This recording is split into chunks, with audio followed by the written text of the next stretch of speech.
Unlike the dog, which became man's companion some 12,000 years ago, the cat has only been domesticated for a few centuries. Nowadays, cats are mostly domesticated. Some live exclusively in one environment and never leave it.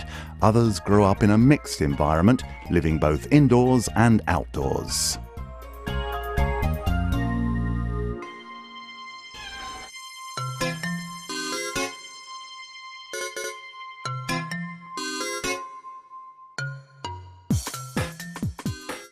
The domesticated cat has inherited from its wild ancestors the notion of territory.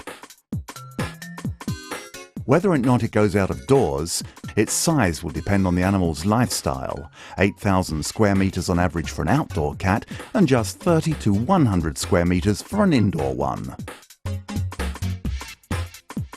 The outdoor cat's territory will comprise a hunting area, several observation posts and rest areas. In built-up areas or where there is no garden, the cat's outside area may be limited to a balcony, a terrace, a roof or a windowsill, which will effectively limit its movements.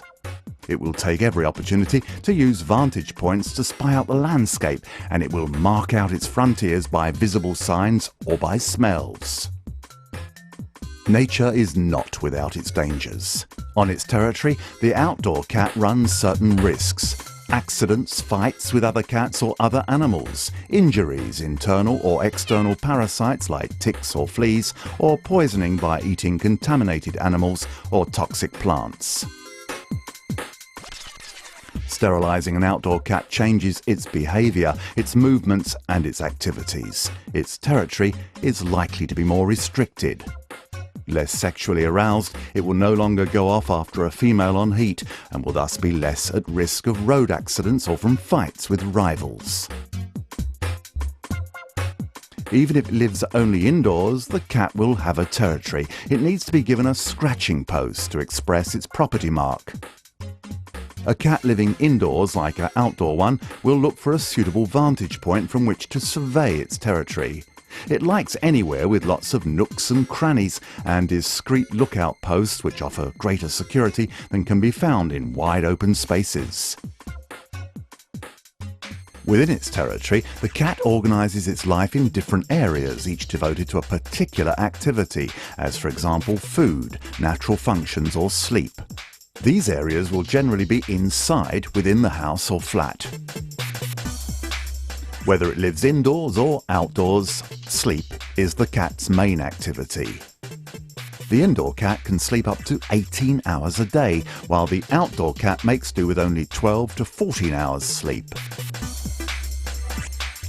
A cat with access to the outdoors gets more physical exercise than the cat which is always inside. Hunting occupies a large part of its waking hours.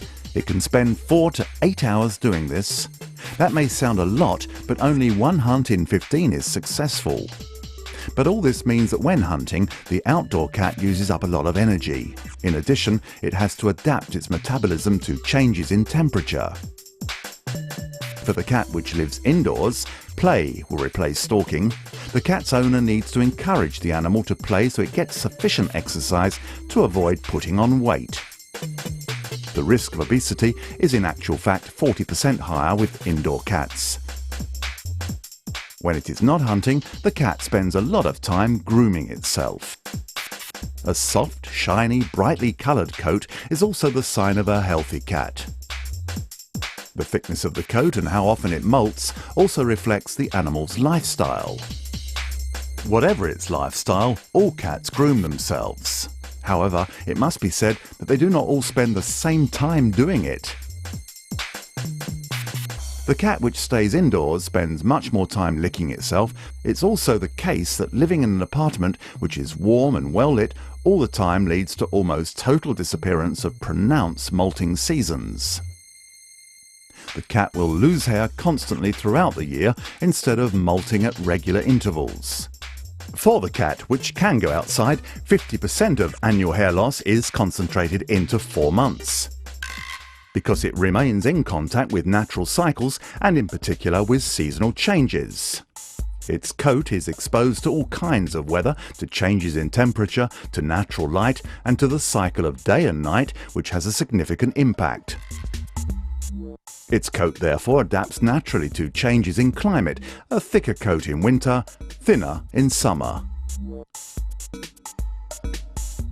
As concerns health, the outdoor cat can find in nature certain essential elements, as for example it's eating fresh grass as a laxative to help evacuate the 2/3 of the hair shed and swallowed during heavy molting periods. The indoor cat has to make do with substitutes given by its owner, like cat mint or specially adapted foods formulated, for example, to help the animal to evacuate the dead hairs swallowed when licking itself all through the year.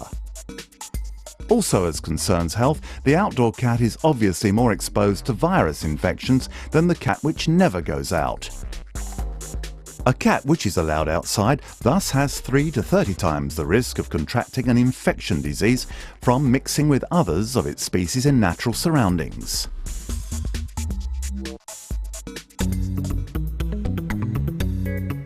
One cat has an active life over a huge natural area. The other lives a housebound existence with a restricted and artificial territory.